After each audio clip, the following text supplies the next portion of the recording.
విజయవాడలో పరిస్థితి ఎట్లా ఉందో తెలుసుకుందాం. విజయవాడలో కల్కి ప్రదర్శిస్తున్నటువంటి థియేటర్లు ఎన్ని, అక్కడ ఫ్యాన్స్ కోలాహలం ఏ విధంగా ఉంది, అండ్ ప్రస్తుతం అక్కడ పరిస్థితిని అందించడానికి మా ప్రతినిధి మల్లికార్జున్ జాయిన్ అవుతున్నారు. మల్లికార్జున్, ఏంటి పరిస్థితి, ఎట్లా ఉంది విజయవాడలో, ఎన్ని థియేటర్స్లో దీన్ని స్క్రీన్ చేస్తూ ఉన్నారు, ఎన్ని షోస్కి పర్మిషన్స్ వచ్చాయి, బెనిఫిట్ షోస్ ఏమైనా ఉన్నాయా, ఫ్యాన్స్ ఎట్లాంటి కోలాహలాన్ని చూపిస్తూ ఉన్నారు అక్కడ, ఏంటి పరిస్థితి? రేపు ప్రపంచవ్యాప్తంగా రిలీజ్ అయిపోతున్న కల్కికి సంబంధించి ఈరోజే అన్ని ఏర్పాట్లు అనేవి చర్చగా జరిగిపోతున్న పరిస్థితి కనిపిస్తూ ఉంది.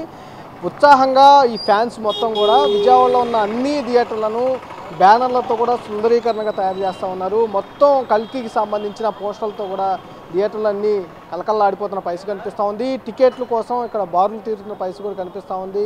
ఫ్యాన్స్ ముందుగానే ఈ బ్యానర్స్ని ఏర్పాటు చేయడం కానీ ఈగర్గా వెయిట్ చేసిన పరిస్థితి కనిపిస్తూ ఉంది. ఎందుకంటే ఒక సైన్స్ ఫిక్షన్ హాలీవుడ్ రేంజ్లో మూవీ అనేది రాబోతూ ఉంది. తమ అభిమాన హీరో ఈ సినిమాలో కూడా హీరోగా నటించబోతున్నారు కాబట్టి ఆ రేంజ్లోనే ఊహించుకుంటా ఉన్నారు. ఫ్యాన్స్ కూడా ఇది భారీ హిట్ అనేది సాధిస్తుందంటూ కూడా ఊహించుకుంటున్న పరిస్థితి కూడా కనిపిస్తూ ఉంది. ఫ్యాన్స్ అందరూ ఈగర్గా వెయిట్ చేస్తున్న మూవీ. రేపు బెనిఫిట్ షో కూడా అనుమతి అనేది రాష్ట్రంలో రావడం జరిగింది. అలాగే టికెట్లకు సంబంధించి పెంపు అనేది కూడా రావడం జరిగింది కాబట్టి భారీ స్థాయిలో హిట్ అనేది వస్తుందంటూ కూడా వాళ్ళు ఊహించుకున్న పరిస్థితి కనిపిస్తూ ఉంది. ఫ్యాన్స్ అనేవి కూడా టికెట్ల కోసం ఎదురు చూస్తున్న పరిస్థితి కూడా ఉన్నారు, కొంతమంది ఉన్నారు. ఎట్లా ఉంది మీ సినిమా తీసుకోవడానికి వస్తూ ఉన్నారు కదా, రేపు సినిమా మీ హీరో సినిమా రిలీజ్ కాబోతా ఉంది, ఎలా ఉందండి?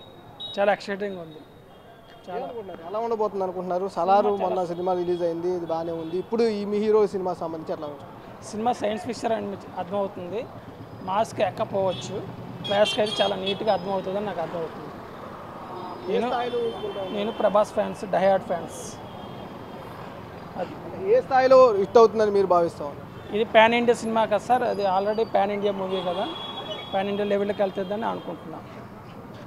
పాన్ ఇండియా హీరో, మా హీరో కంపల్సరీగా పాన్ ఇండియా స్థాయిలోనే హిట్ అనేది ఉంటుందంటూ కూడా ఫ్యాన్స్, డైహార్డ్ ఫ్యాన్స్ చెప్తున్న పరిస్థితి కనిపిస్తూ ఉంది. ఈ థియేటర్ మొత్తం కూడా బ్యానర్స్ అనేది విజయవాడ వ్యాప్తంగా ఎన్ని థియేటర్లు ఉంటే అన్ని థియేటర్లు కూడా మనం చూస్తున్న పక్కనే ఉన్న థియేటర్లు ఈ థియేటర్లు రెండు కూడా పూర్తిగా ప్రభాస్ కటౌట్తో కూడా నిండిపోయిన పరిస్థితి కనిపిస్తూ ఉంది. పూర్తి స్థాయిలో పాన్ ఇండియా స్టార్గా మా హీరో ఎదిగాడు. అదే స్థాయిలో రికార్డులు అనేది కూడా సృష్టించబోతూ ఉన్నారు. గతంలో ఏదైతే సినిమా ఉందో ఆ సినిమాకి సంబంధించి దానికంటే రికార్డులు అధికంగా వస్తాయని కూడా ఫ్యాన్స్ చెబుతున్న పరిస్థితి కనిపిస్తుంది. పూర్తిగా అయితే ఈ రోడ్డు కానీ ఈ మొత్తం కూడా బ్యానర్లతో కూడా నిండిపోతున్న పరిస్థితి విజయవాడలో కనిపిస్తూ ఉంది. ఈగర్లుగా రేపు మార్నింగ్ షోస్ కూడా టికెట్లు అందకపోయినా ఇక్కడున్న వాళ్ళు ఏదైతే ఉన్న టికెట్లు బుకింగ్ కోసం కానీ అట్లాగే ఆన్లైన్లో టికెట్స్ బుక్ చేసుకుంటానే ఉన్నారు. అలాగే ఆఫ్లైన్లో థియేటర్ దగ్గరికి వచ్చి కూడా టికెట్ల కోసం బారులు తీరుతున్న పరిస్థితి అయితే విజయవాడలో కనిపిస్తూ ఉంది. చక్రి, రైట్. సో అది విజయవాడలో పరిస్థితి. అందరూ ఈగర్గా వెయిట్ చేస్తున్నారు సినిమా రిలీజ్ కోసం. ఇక రాత్రి నుంచి హడావిడి మొదలవుతుంది.